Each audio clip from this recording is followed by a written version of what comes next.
report. Let's bring in for more analysis Scott Lucas, Professor of US and International Politics at the University of Dublin. Professor Lucas, thanks for being with us here on France 24.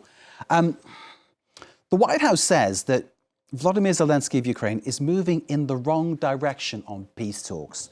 What would you say to that?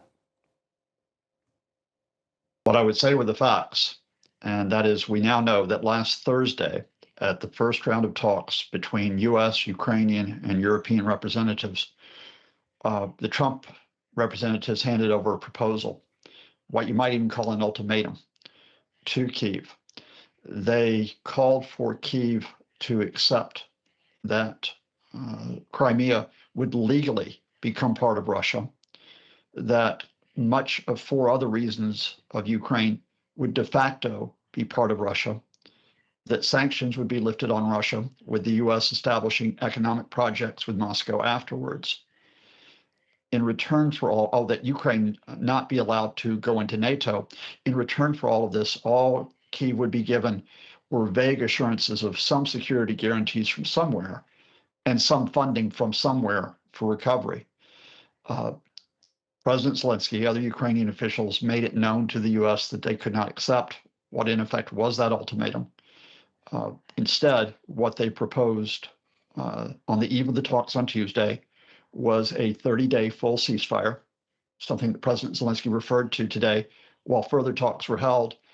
At that point, Marco Rubio refused to come to London. So in effect, the US, whether or not on behalf of the Kremlin, whether or not of its own accord, they made demands of Ukraine. Ukraine said it was too much to give up its territory and its sovereignty. And that's why the Trump administration pulled back. It does look very much, and this is without taking sides, just analysing what you've said and what we know, it does look very much like the Trump administration is doing the Kremlin's bidding. All I can say is that it appears that some people in the Trump administration appear to be in accord with the maximum line that's taken by Vladimir Putin to seize up to 25% of Ukraine, to free Russia from any responsibility, any accountability for its invasion. And I just will mention one other fact that is there, but has been overlooked a bit.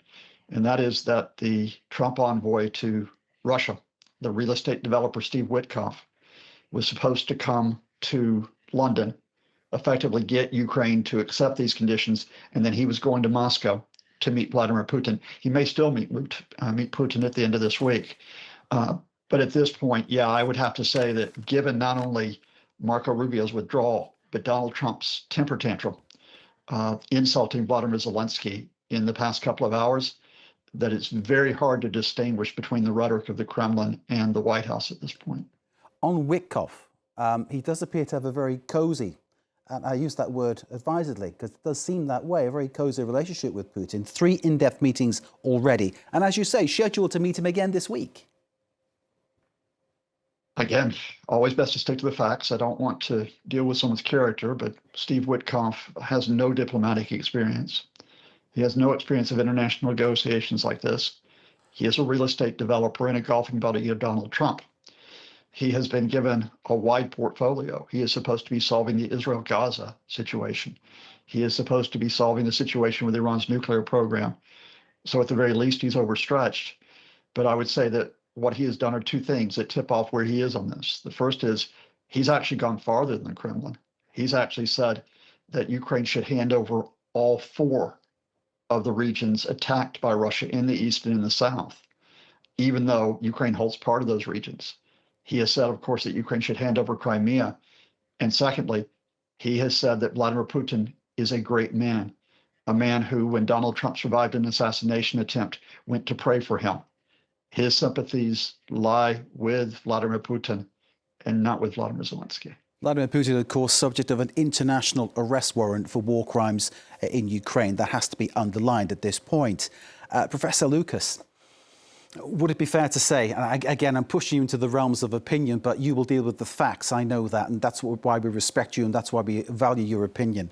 But it seems to many people that Ukraine is becoming a bit of an inconvenience as far as the Trump administration is concerned, blocking the way to lucrative deals. There's money to be made in Moscow, money to be made in Russia.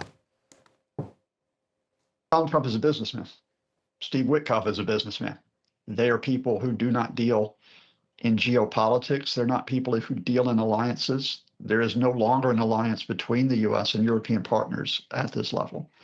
They see a transaction, and they see that the most profitable transaction would be with the Russians if a settlement occurs, along with trying, for example, to get certain valuable resources out of Ukraine, such as the rare earth minerals, such as control of the Zaporizhzhia nuclear plant. That means that when it comes to European and Ukrainian security, not just now, but in the long term, they have no real interest in that. So you have to be honest here and say that those guarantees of security will have to come from Europe and from other countries, both in the short term, while we try to get some type of end to the Russian invasion, and then in the longer term, after it's a question of Ukraine making sure that it is not attacked yet again by the Kremlin trying to seize more territory. And while this is going on, the kind of like false jaw, the war continues, doesn't it? You know, we've seen a bus was hit in Marinets. Zelensky, I think, quite rightly condemning that as a war crime. Civilians targeted, 9 dead, over 30 injured. And when the Trump administration paused supply of military hardware to Ukraine and the sharing of intelligence, that again resulted in loss of life too.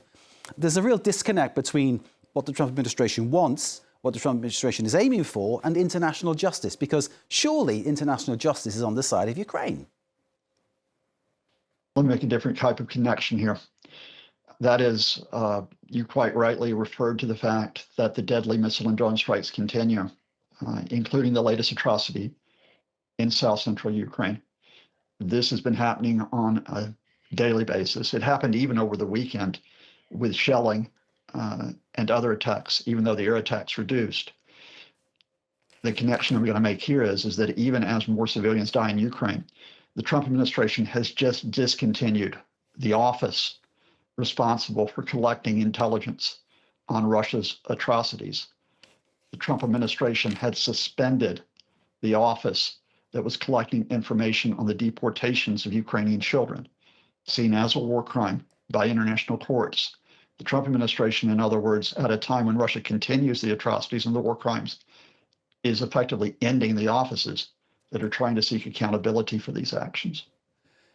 One wonders where that comes from, and one can fall back on this idea that the Trump administration is now complicit with Vladimir Putin and with his aims and objectives, which is horrific to consider when we know exactly what has happened to those children who've been taken from their families in Ukraine and spirited off to different parts of Russia and forced to change their identity, their culture, their language, and basically be victims of this war crime that has been committed.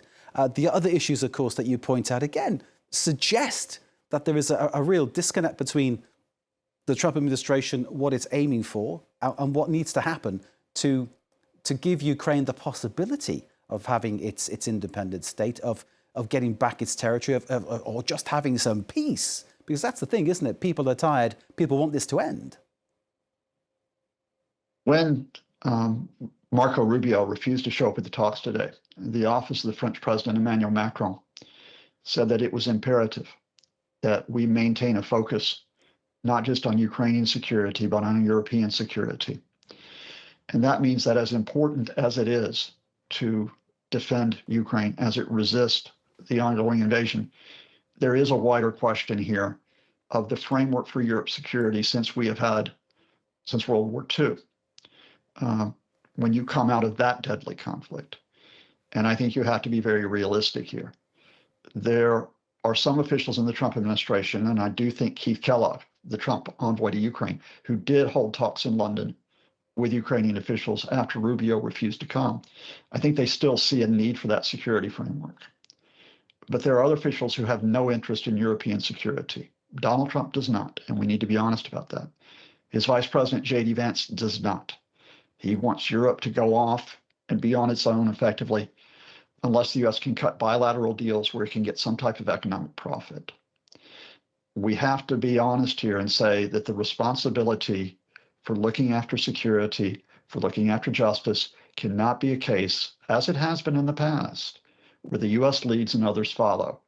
It must be a case that individual European countries, the European Union, and others around the world now have to maintain the international order, which, while flawed, has actually been what we have had a relative period of peace for the past 75 years. Scott Lucas, Professor of US and International Politics at the University of Dublin, thank you, as always, for joining us here in France 24. We appreciate your analysis and the clarity you bring to complex stories such as this. Scott Lucas there joining us for that analysis.